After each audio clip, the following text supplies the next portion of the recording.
Hey guys, welcome to the Blue Sky Sanctuary. That's my property in Mexico where I've been living off-grid since 2022. We're gonna go for a tour today, starting at the camper where I was living for a year while the house was getting built. This is in the low end of the property. Just over in that corner is the septic system. It's all underground, so there's not much to see there. We're gonna turn around and head up the property. You're gonna see projects in progress all over the place, so things are a bit of a mess, but that's part of off-grid life. You can see the grade of the property. That really helps with water management. Everything is gravity fed, and there's just one water pump that sends the house water up to the roof, and then that gravity feeds the house. This is one of the first gray water catchment spots that captures my shower and bathroom sink water, and I use that to water the banana plants at the bottom of the property. This raised bed we just made with cinder blocks. They're not mortared together, so it's easy to move if or when the time comes. So we've got oregano, tomatoes, strawberry, celery, moringa, basil, aloe, and mint growing here. And another water catchment that's coming from the air conditioning that's running inside. And then just behind my wonderful cameraman, the outdoor kitchen where I'm cooking right now because it's way too hot to cook inside. And in this corner I have also passion fruit growing, jasmine. This is all sweet potatoes that I grew from the sprouts that come off the sweet potatoes at the grocery store. Coming around to the front of the house, we have a really temporary shade structure here. It's just getting us through the summer until I have the means to build something more permanent on this west-facing wall and also the south-facing wall. The most important walls to have shade if you're living off-grid, just to keep the house as cool as possible. So, coming through here,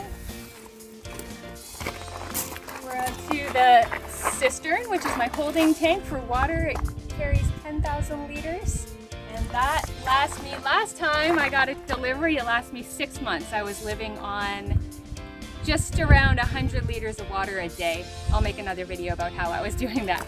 So my solar system is in here.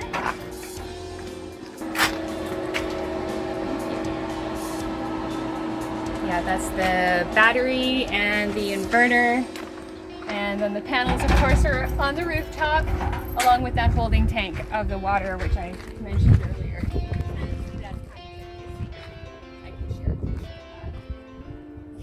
These are my rain barrels.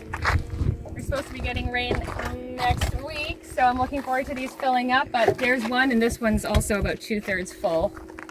And all that's essential with these is that they stay covered perfectly so that no mosquitoes get inside. And all those bottles are from the ravine.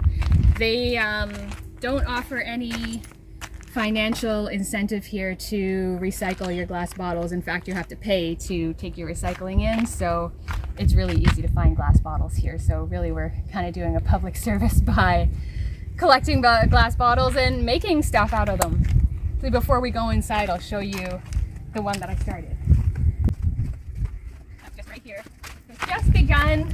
It looks pretty rough because it's going to be a garden bed. So you're not going to see all these bottles because they'll be facing into the garden bed. But this is going to be a wall, and then there'll be trees in here, and this is going to work towards creating privacy for this front sitting area. So what is it, about 1:30 in the afternoon right now?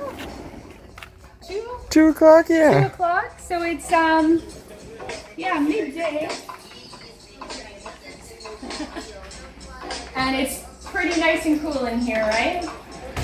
Yeah, these blackout curtains are a lifesaver, and having the patio door also key because it doesn't hold the heat like the cinder blocks do.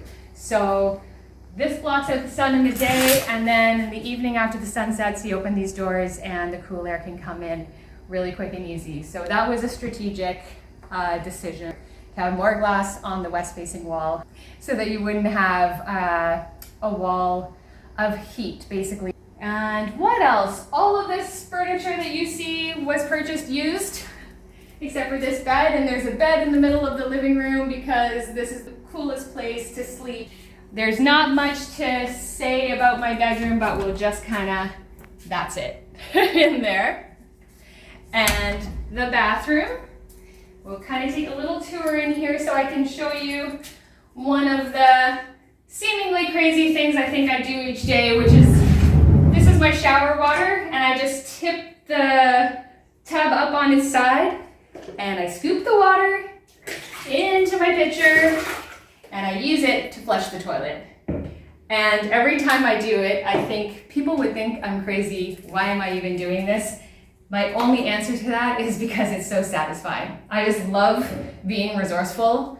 I love recycling, and I love making resources stretch. So that's why I do it. It's not because I have to. There's no financial incentive, but it's very satisfying. And lastly, coming into the kitchen, also for water conservation, this is how I use my kitchen sink every day. I just let water accumulate as I wash my hands or I wash anything. And by the end of the day, this might be 2/3 full. And then I empty it, and that's all the water that I use for washing dishes in a day. And my solar charge controller that I love so much. The yellow square tells you how much the panels are generating energy-wise. The blue on the left tells you how much energy the battery's holding, which is at 92%.